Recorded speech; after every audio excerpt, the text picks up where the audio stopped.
বন্ধুরা, আজ বানাবো থোড় ছেঁচকি। এটি আমাদের সাবেক বাংলার রান্না।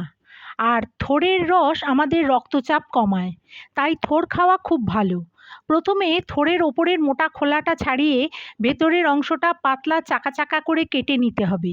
কাটার সময় থোড়ের তন্তুটা আঙুলে জড়িয়ে নিতে হবে।